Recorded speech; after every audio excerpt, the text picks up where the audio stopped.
My name is Boateng.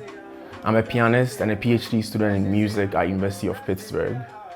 My research focuses on the trajectories and meanings of jazz outside of the United States.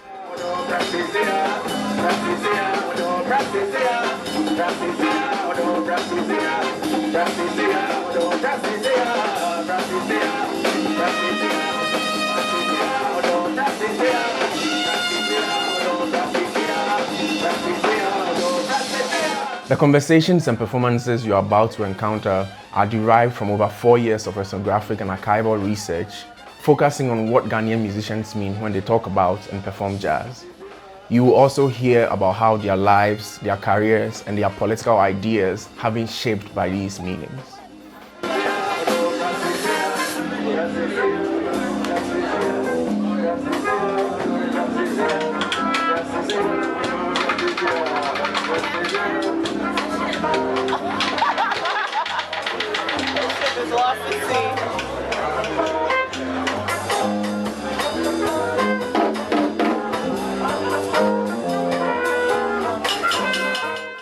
I hope that by paying attention to the implications of jazz beyond the United States, we can gain a broader understanding of the many lives, knowledge, and transatlantic connections that are animated by the music and its many social and political histories.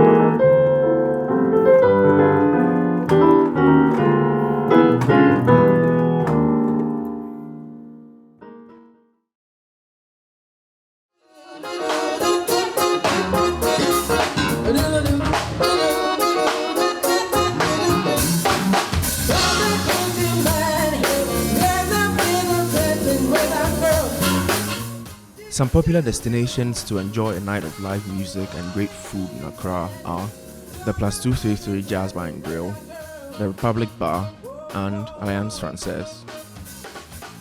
At Plus 233, you are likely to hear members of the GH Jazz Collective performing for new listeners and long-time jazz fans. The band is a household name in the Ghanaian jazz scene. Members of the group including saxophonist Bernard Aissa, pianist Victor Day Jr., singer Sandra Houston, bassist Bright Osei, and drummer Frankie C. commit to keeping this standard by bringing their diverse experiences from jazz, high life, funk, gospel to each performance.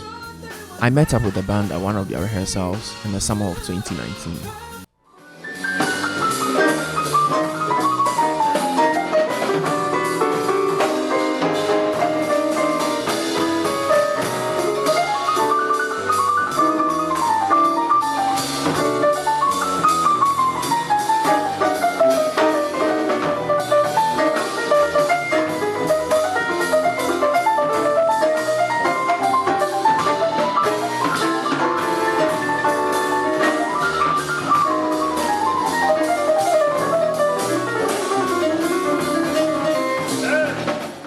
Pianist Victor Day Jr. has performed in several African countries, as well as the United Arab Emirates and the United States.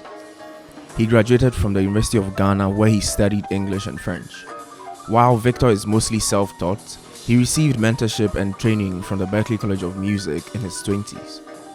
Victor won the Best Instrumentalist Award at the 2014 Vodafone Ghana Music Awards. His maiden album, Makola, was released in 2017. In my conversations with Victor, we spoke about the changing meanings of jazz and what it means to be a jazz musician in Ghana. The music is so many things, but my perception of it, of course, it has changed over time. I mean, it's gone from being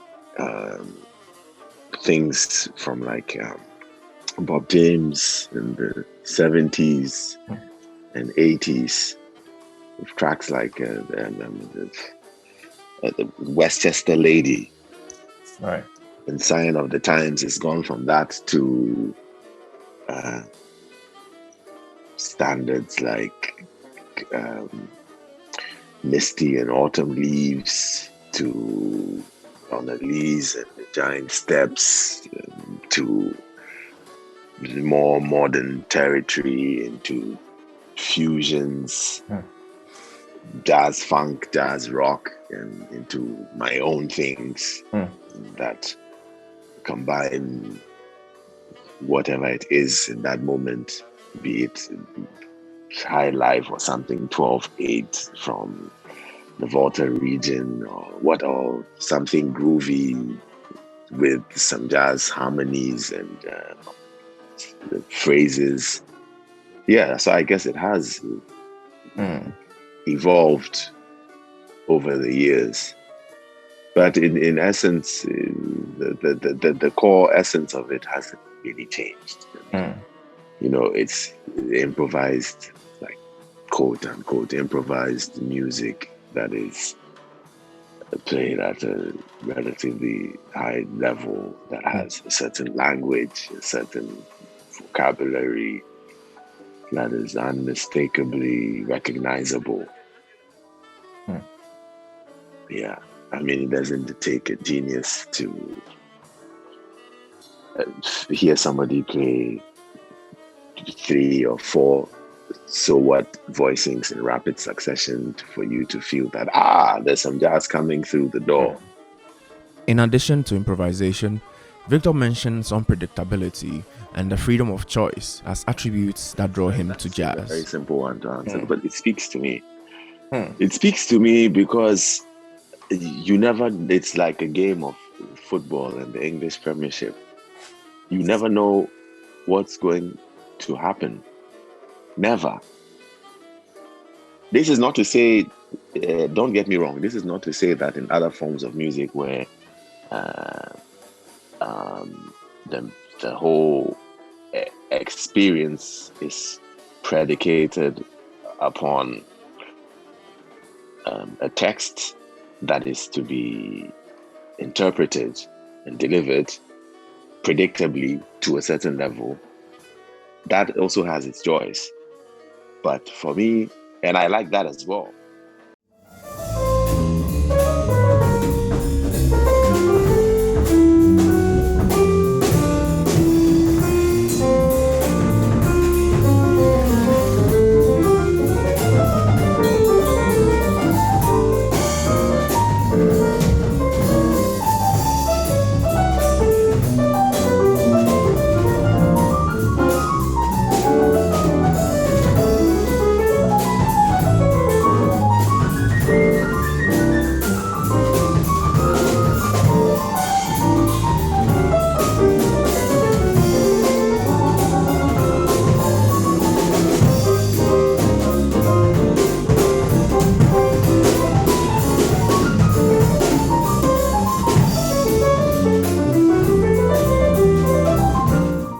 In addition to all these things that I can get from music where I know exactly what's going to come, the freedom of choice in jazz is what keeps it, very much alive for me, because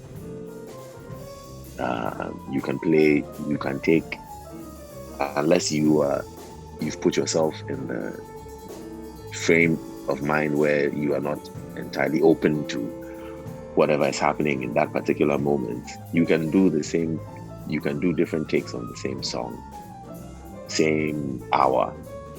And if you leave yourself open to whatever may happen, This is assuming you've put a little knowledge in the bank. You're going to go for different things every time. That's if you're not trying to play it safe and say, okay, I structured this for the first few bars, or I structured this for the entirety of the song, I'm going to stick with it. No, and I don't think that's what the spirit of jazz is about. It's about improvisation and reacting to things in the moment. If you stick to these principles, it's always going to be different. And then there's always, the part where personal growth and development come in. And sometimes you go and study some new tricks, devices that you want to apply into the music, to the music, and then these things will come through. And sometimes you also gotten to a point where at that particular moment you will think, no, I think this part is too busy. I'm doing too many things here. I don't like all this and that. Let me cut back. I just want this now. And that's also nice. More is not always the solution. Sometimes less, scaling back also has a different vibe. Of course, these things are all subjective. So I can only speak from my perspective. Jazz and cocktails. The girls I knew had sat in some gay traces. Those come made faces that used to be where you could see when they were washed away. But too many through the day. 12 o'clock tale. Then you came along with your siren song to tempt me with madness. I thought for a while that your poignant smile was tinged with the sadness of a great love for me. Ah, yes, I was wrong. Again, I was wrong.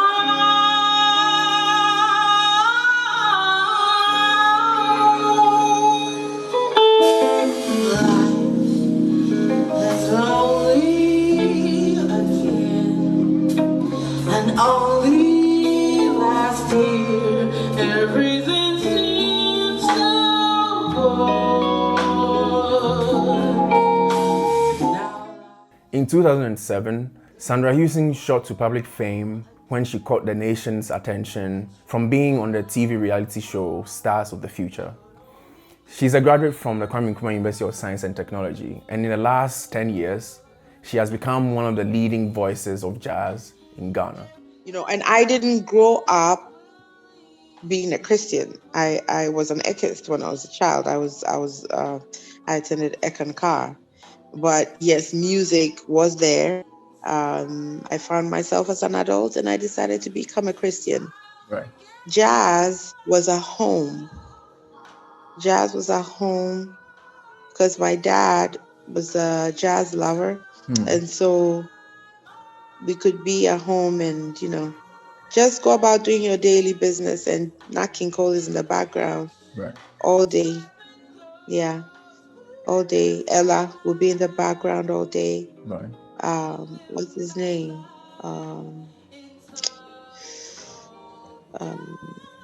Stevie will be in the background all day, So, I mean, for me, jazz did not come from the church. Right.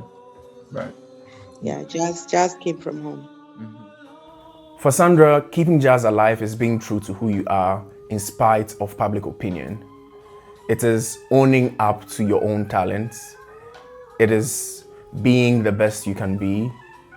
And it is also accepting the freedoms, the opportunities, and the responsibilities that come with choosing your own path.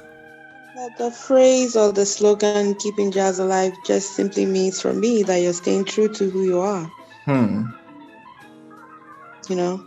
sticking to who you are, what you believe in, come rain or shine, whether people understand you or not, or simply just being there for the very few people who understand you, and hoping that as you continue to be who you are, you may inspire other people to rise and be different, or just say that it's okay to be different.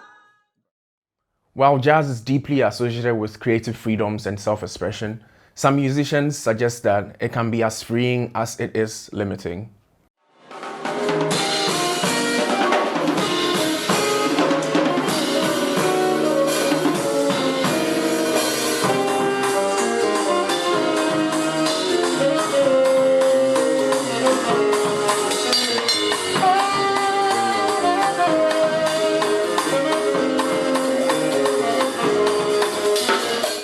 Saxophonist Bernard Isa graduated from University of Natal in South Africa, where he studied jazz and classical music history and performance. His maiden album, Bay, meaning voice, was released in 2012. Bernard has decades of performance and teaching experience throughout Africa, the UAE, and the US. We spoke about the realities of performing jazz and what that means as a career choice. From the university level, you are introduced to all these great jazz musicians, and you become almost like a jazz robot. You become very, very, like jazz is the only music on the planet. Right. Because you become so absorbed with it at university level, and also because of your peers, everybody's playing, all these transcriptions and blah, blah, blah. You become very, very almost possessed with this quest to become a great jazz musician. Then you realize that after you graduate, then that you have to, make a living. Yeah, then after.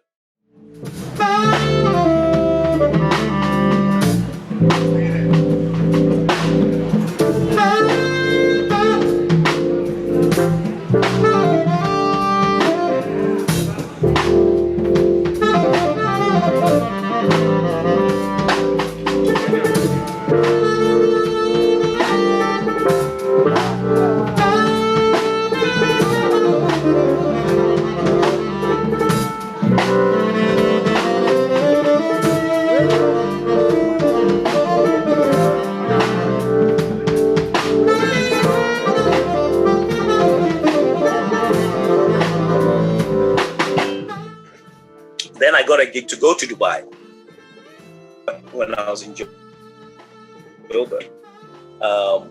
My jazz became irrelevant because, now I'm doing a pop gig in a jazz club, in Dubai. Yeah. The things you are in the beginning, and that was it. Most of the things we played was just pop.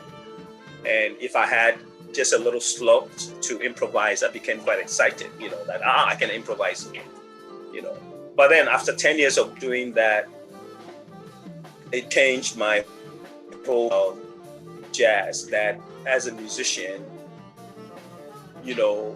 try and learn many styles as possible, especially in this period that we live in, because you can't survive playing just jazz music. You won't. So that was the one thing I learned in Dubai, that it really took away all the things that I thought was good music.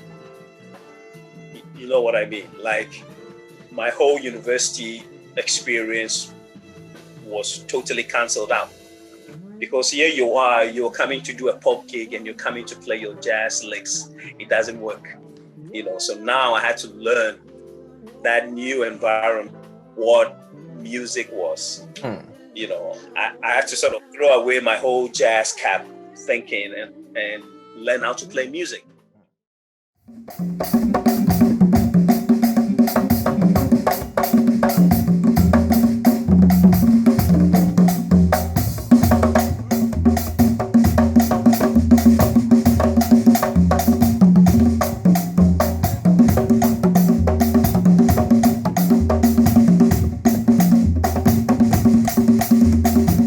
Many musicians share Bernard's concern to extend one's creative abilities beyond the confines of jazz.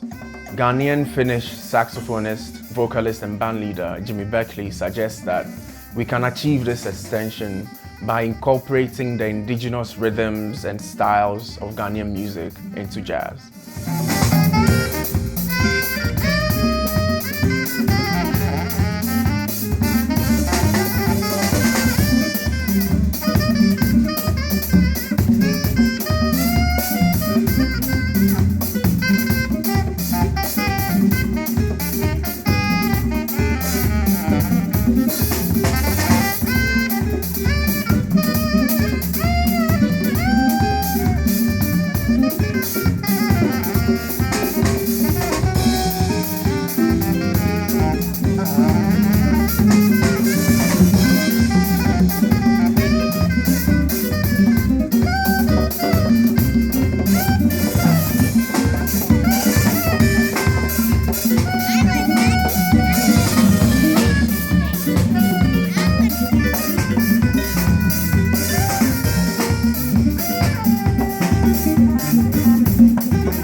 Back home, you know? Yeah. Because swing and all that is what most people are used to these particular songs. But, you know, here we have our own rhythms. Yeah. And I found that when you go out to a place, a lot of people here don't really understand the swing and the jazz and all that. But when you use our own rhythms, they get up and dance. Yeah. Yeah, so they get up and dance. So, and not only that, then it gives a certain freshness to the song. Because people haven't heard it in that dimension, you know. It's just that we're playing our rhythms. Yeah. And as much as they say that jazz comes from America and all that, it was West Africans who actually started it. Somewhere along the line, it appears that they shifted from playing the original rhythms, went to swing and other and stuff like that. But it's very refreshing and it's very important to use our rhythms because then they won't die, you know? Yeah. I love doing that. It's just nice. Yeah. So which Ghanaian rhythm are you guys playing right now? We play the Malogo. Okay. So, another very popular one is the Panja. Of course, Adoa, we use all of them. yeah. The certain songs sort of favor certain rhythms, so it really depends. Why not? Then the advantage is go to Ghana, you don't have a drummer. You'll be able to find drummers there. You just go Adoa, Panja, this, Malogo, this. You find, you find people to play with. So, yeah, this is the thing. So we should encourage more of our musicians to use that. I mean, we're using the clave beat in most of the studio recordings that the young men are singing to. King. But, you know, there are other rhythms that go along with it and stuff. So it's just good that it's refreshing. Yeah. And when people hear the rhythm, especially here, they just get up. They just begin to move. They don't care what the other part of the song is. I mean, it sort of blends in with it, but that's a magnet. They can relate to it. They say, I know this, you know. So you try. For Jimmy, the process of creative extension is a dialogic one. It is not enough to remix jazz songs with Ghanaian rhythms and styles. The process also includes breathing new life into old Ghanaian popular songs by jazzing them up.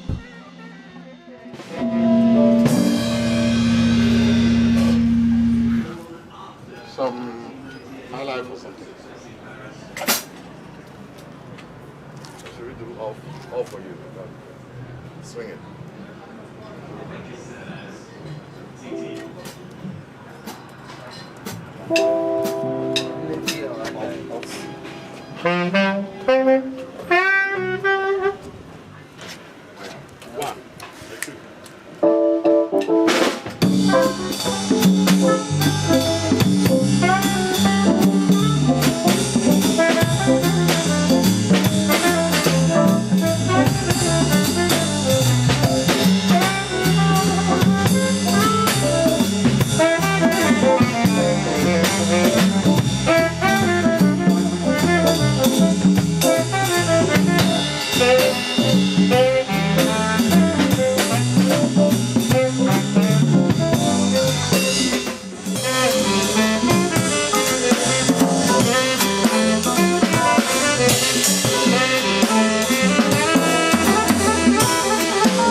Multi-instrumentalist, sculptor, archivist, and teacher Nino Inote confirms that while these attributes continue to make jazz a worthwhile cultural practice, it is the music's call for social justice and its political inclinations that draw him in the most.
For Ninoy Norte, music, including jazz, is a weapon in the struggle for self-determination and freedom from oppressive powers.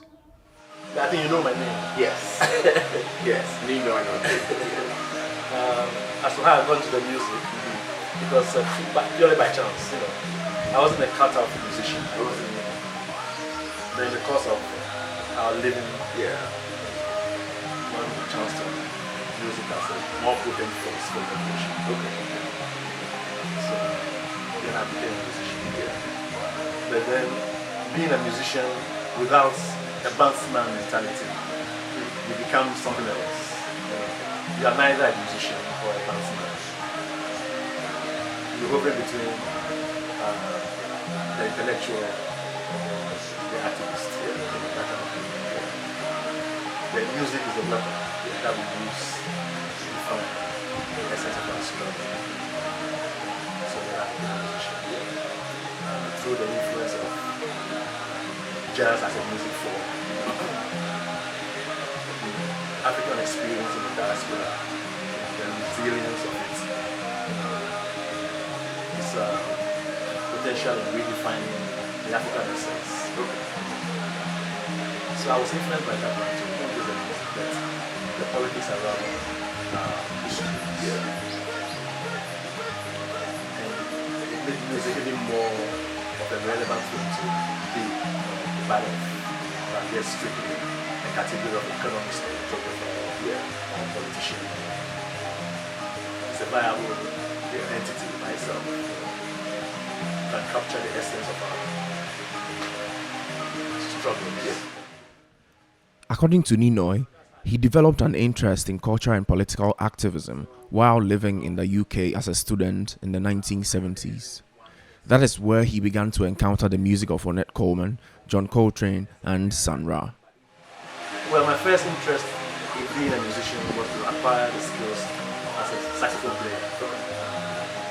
And because of the saxophone, then you'll be influenced by so many saxophone players from, say, the 20s up to, say, the 60s.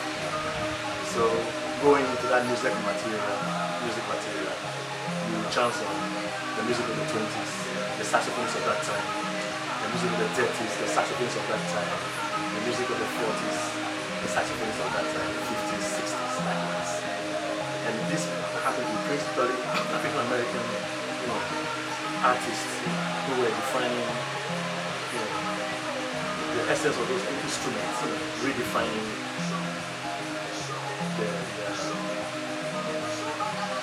the speakability of those instruments. So, Coleman Hawkins, for instance, was a style. In that time, you find a lot of people like Ben Webster and John Byers. So many guys in that time. The 30s and 40s, then 40s from Charlie Parker, and then a whole genre of musicians at that time. 50s, 60s, then had the Coltrane, Ornette Coleman, and a whole new other musicians. So that influenced me greatly because this music was defined within a political time of the African experience, especially the diaspora. The weren't just musicians and entertainers, but they were defining a new political areas of our music. Okay. Yeah. It was no longer just entertainment, but it was part of how we define ourselves as a community. Yeah. So the jazz music introduced me to so many of these things. Okay. And the jazz musician wasn't just an entertainer. He was also an intellectual. He read books on so many other disciplines. He learned the music. So invariably, say the fun of that musician will inculcate the habit of reading books, knowing about these other areas that your idols also try to get into. So history, philosophy, culture, politics, all these things you become familiar with. And these guys too, the Charlie Parkers and things, they weren't just playing their music, but they understood the political currents of that time. So they knew even the struggles going on in Africa. They knew the Mau Mau in East Africa. They knew of Kwame Nkrumah in the Gold Coast. They knew of Marcus Garvey in the Caribbean.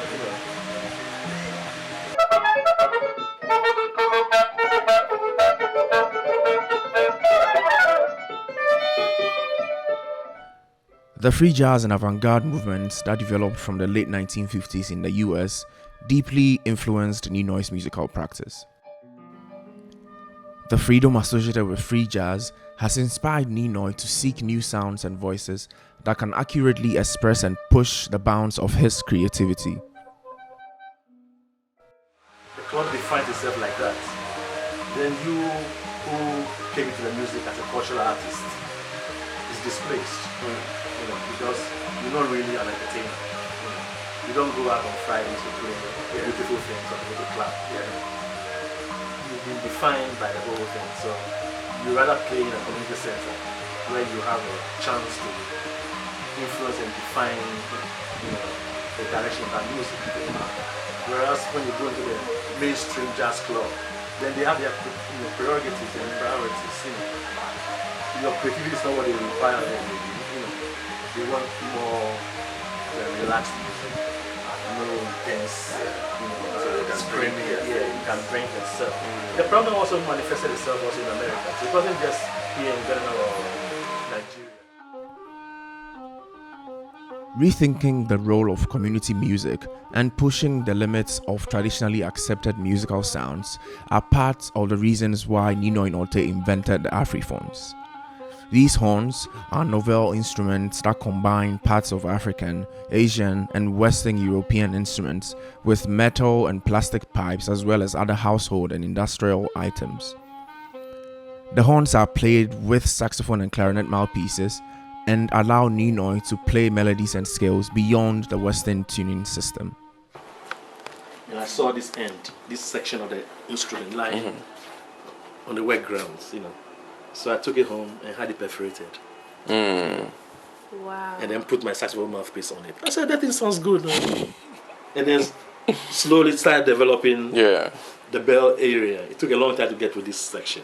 But it was a straight, it was a straight, come and let me show you.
Ninoy mentions that he is withdrawing from active music performance.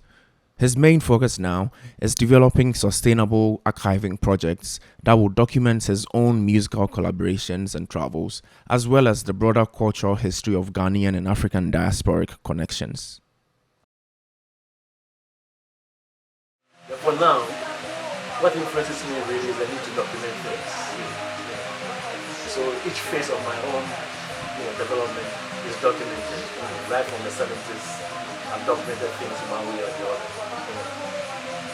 It's an attempt to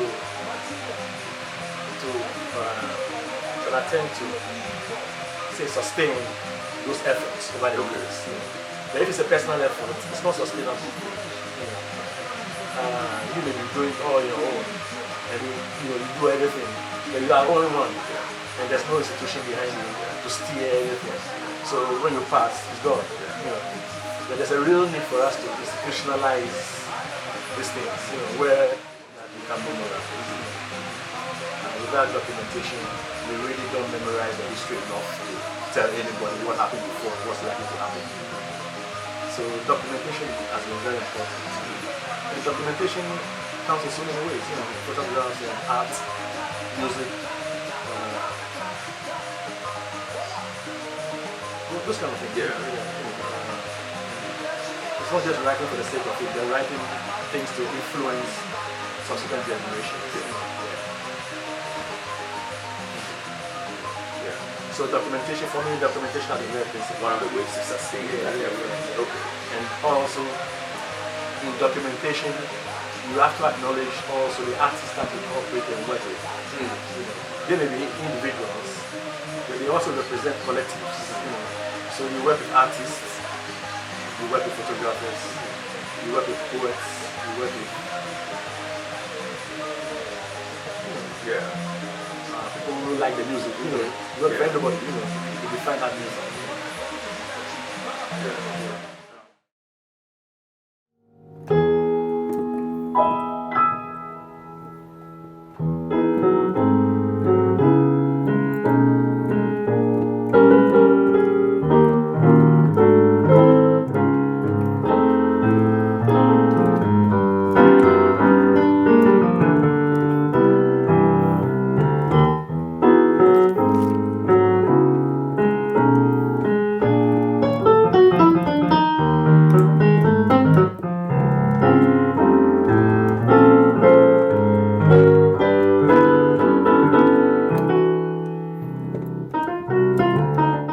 The opportunity for self-expression, the unpredictability of jazz, the simultaneous limitations and expansiveness of the music, as well as the musical hybridity that jazz allows, are a few of the reasons why modern Ghanaian musicians are drawn to it.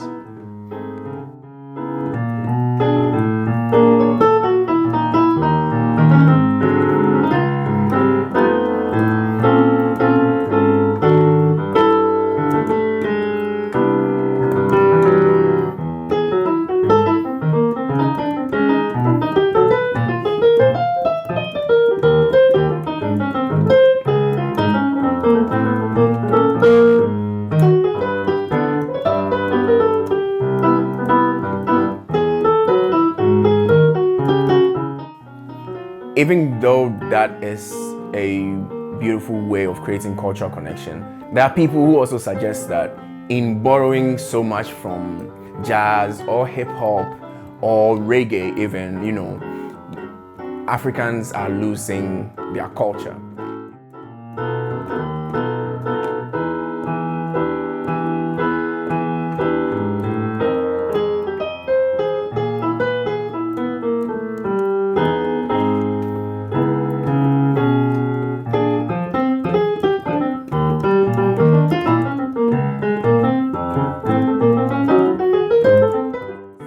There's this need to protect our roots, and there's validity in that. There's validity in the anxiety that due to globalization and due to all of these extensive borrowings, you would lose your way, basically. And I also find that pretty intriguing because it demonstrates that even though jazz has been part of many, many popular scenes outside of the US, it hasn't always been accepted without conflict. It hasn't always been accepted, completely without any sort of pushback. It has always occupied a space of the push and the pull. There's always tension, and that is true, of any sort of black cultural traffic. It doesn't flow completely without any sort of hindrances.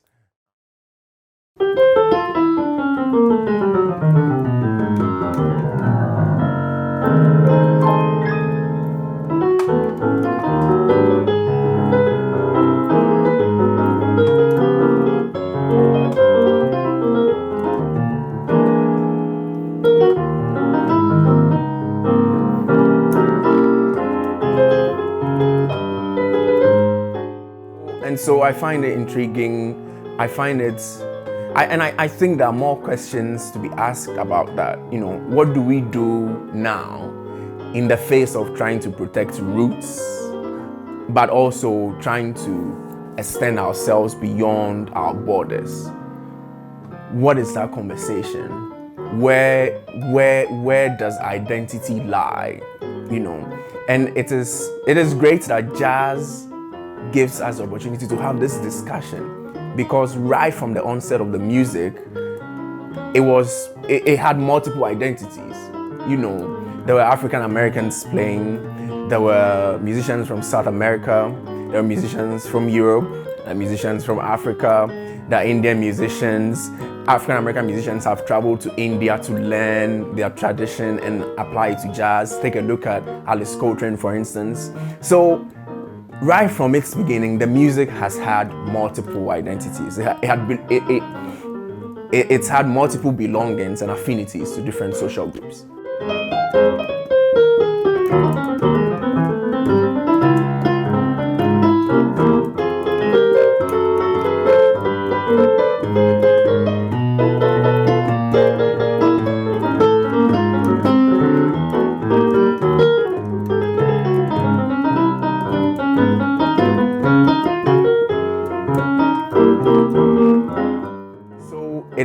It is such an apropos cultural practice to think of the anxieties of protecting our roots, or building a sort of strategic relationality, strategic sameness, so that we can actually see ourselves in the music. That our cultures have the ability to extend beyond our borders, that our cultures have the ability to be in conversation with other cultures that we may not initially perceive to be our own. And jazz allows us to do that. Jazz and many other Black Atlantic, cultural practices.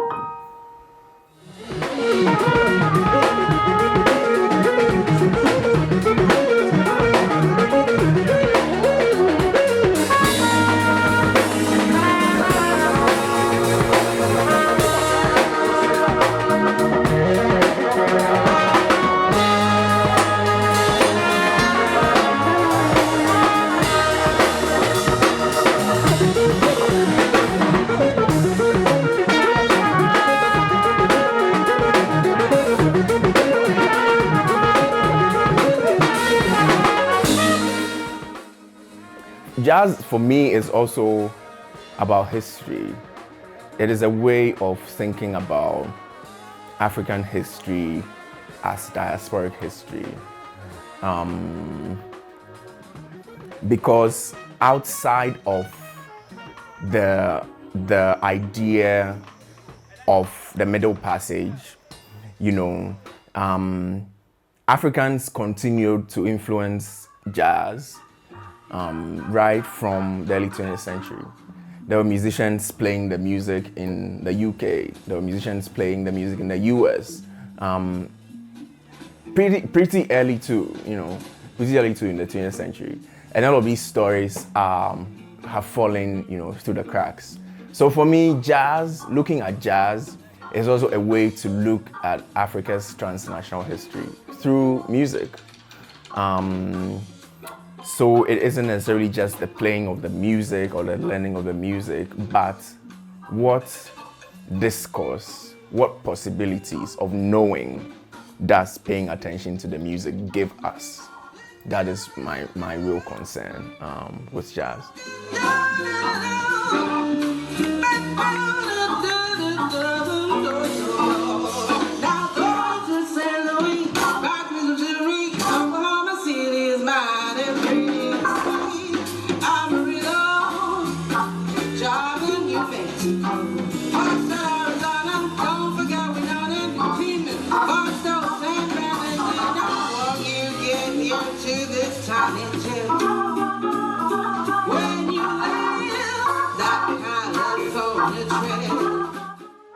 And by so doing, we're able to shine the light on people, not just from Africa, but from different continents who have contributed to the music, but again, have fallen through the cracks. And then we can ask ourselves, why? Why is it that a music that is so global in nature, can limit so many people? What is happening? And then it takes us to thinking about, okay, it is probably because of how we have written jazz history. It is probably because of how we have demarcated what is jazz and what is not jazz. It is probably because of how we have aligned who can play jazz, whose jazz is important. When we begin to ask these questions, perhaps it will give us the answers, as to what do we do with those voices? How can we expand the meaning of what jazz is? And what other narratives of jazz development and history come up when we think of jazz as a practice beyond the borders of the US? And all of this is not to throw away the dominant story of jazz per se, but to develop alternate stories alongside,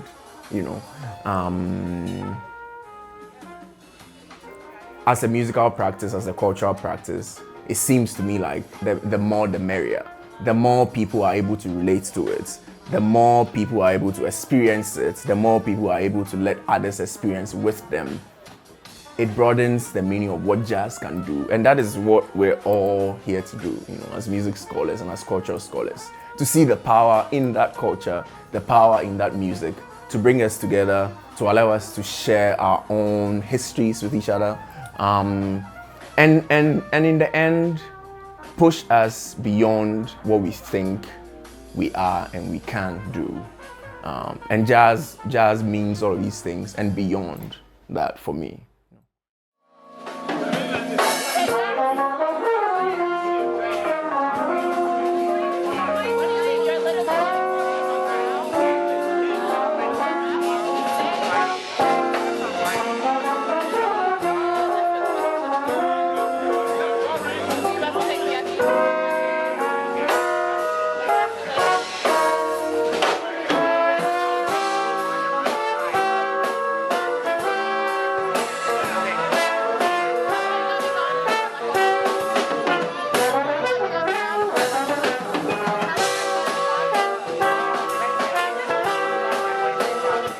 Following jazz beyond its perceived origins in the United States also allows us to ask different sets of questions.